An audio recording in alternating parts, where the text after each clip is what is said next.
Just tell me that you love me as we cross that borderline.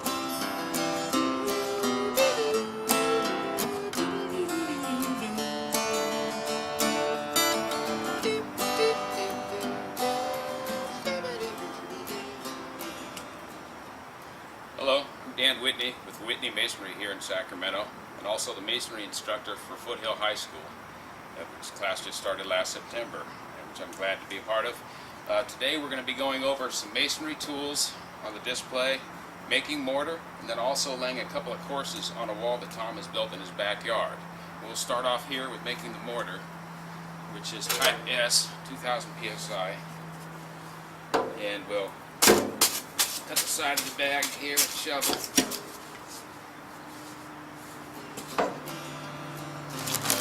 If you're ever in Montana, take a message to my friends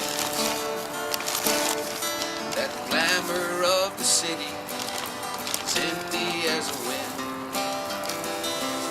'Cause they can steal away her drawers and drive a horse stone blind. Makes a cold Montana winter. This is the mortar hole that we use for mixing concrete or mortar. It has the two holes in it there that you can see. For mixing the mortar in cement more properly, because the mortar can give through these holes and it mixes up better rather than using a regular garden hoe. So we'll start by mixing mortar here in the wheelbarrow. Steal away her drawers, drive a horse stone blind. Makes a cold Montana winter seem like something warm and fine. I fly away, woman of mine. Don't you fade away, don't you be that kind. I fly away, woman of mine. Just tell me that you love me when we cross that borderline. Tell me that you love me when we sail across the borderline. Low, yeah, lay.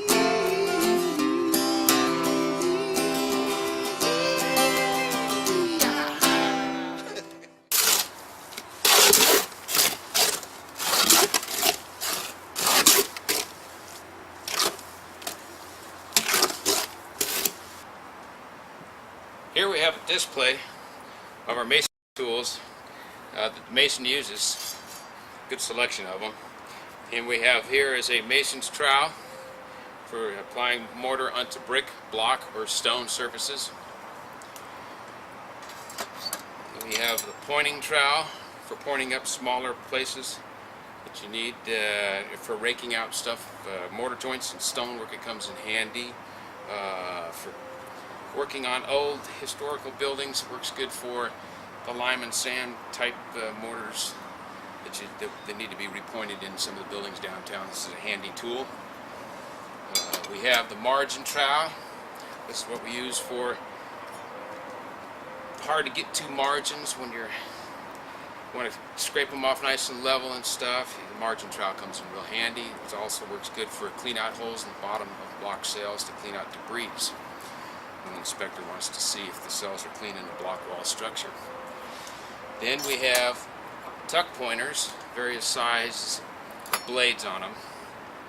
These tools are used to tuck in mortars around tight areas where you can't get the larger trowel into, like at the top of a brick face on a fireplace, face.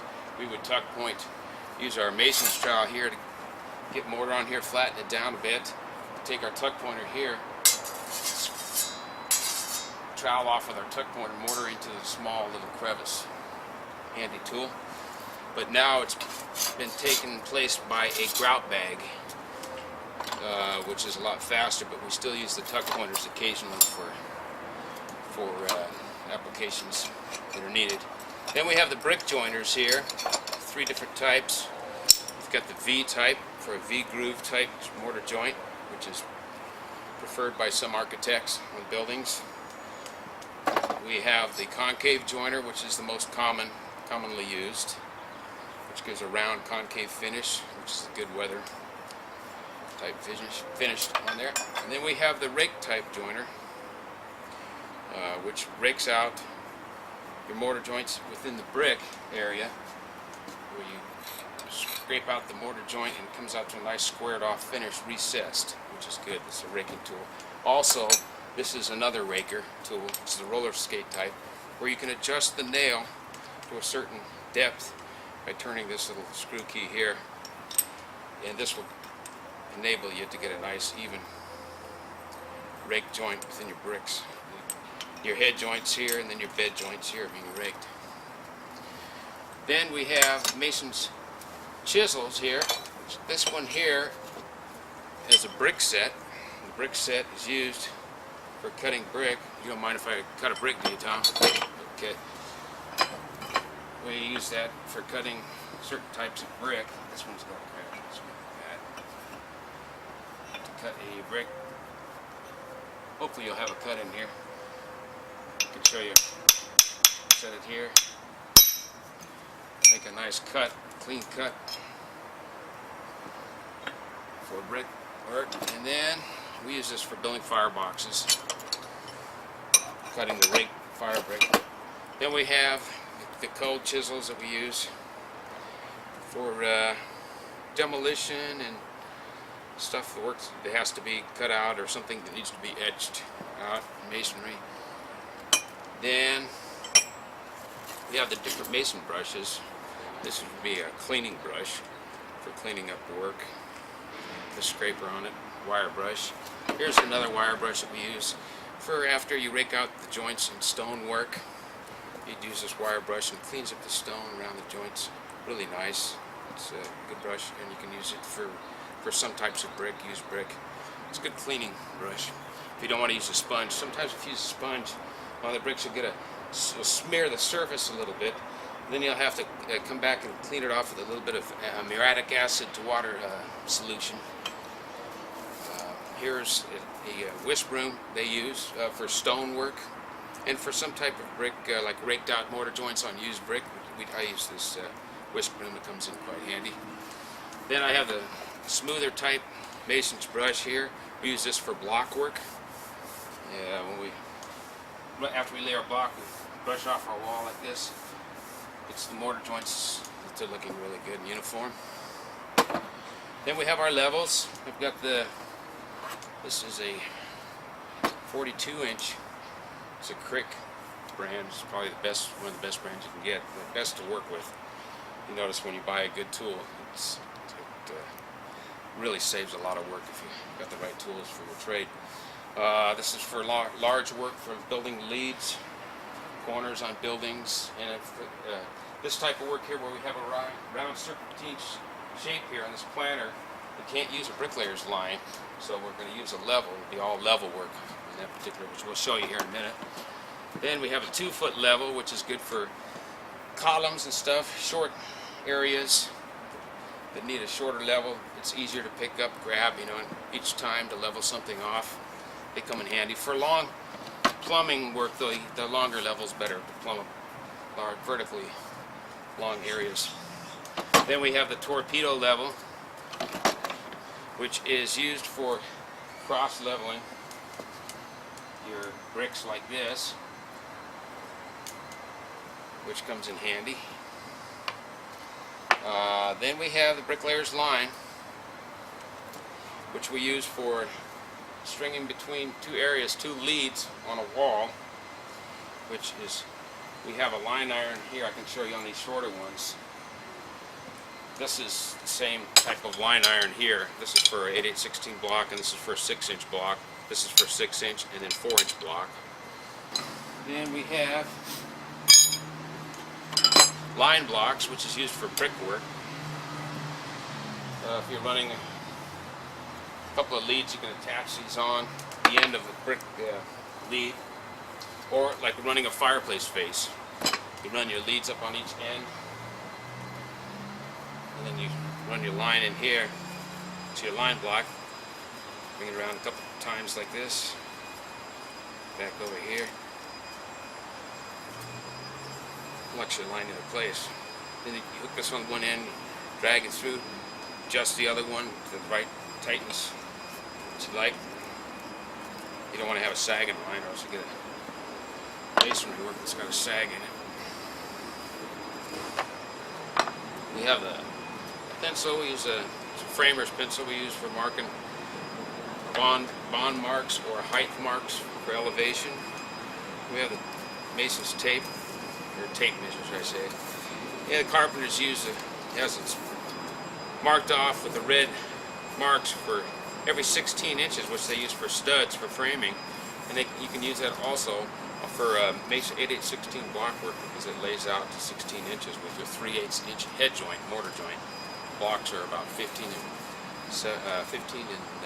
5/8 long, and then with the 3/8 mortar joint, they come out to 16 inches. So that's it for the tools for today, and then we're going to show you how to lay some brick here on the brick wall.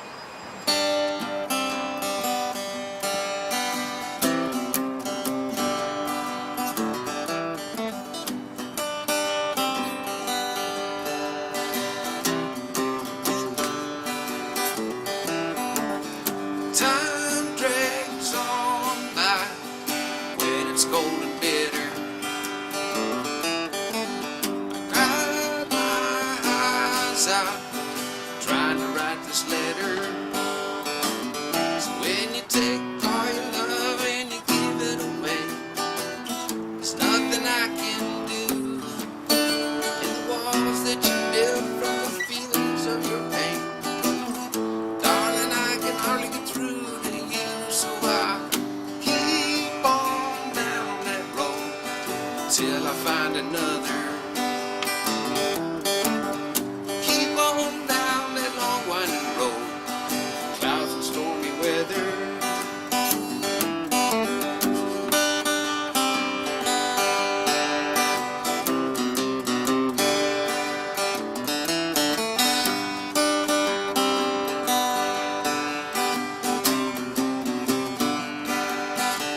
So when you take all your love and you give it away, there's nothing I can do. And the walls that you built from the feelings of our pain, darling, I can hardly get through to you. So I keep on down that road till I find another. Keep on down that long winding road, there's gotta be another.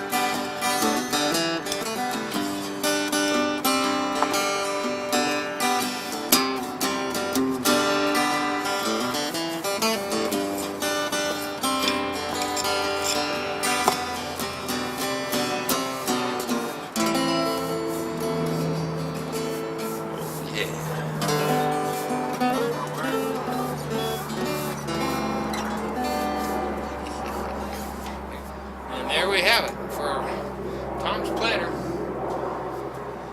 And he's going to throw dirt in here when he gets done. There's flowers and stuff in here. And there you go. That's it. Okay. We'd sit in the downtown bars, thinking our love was just great.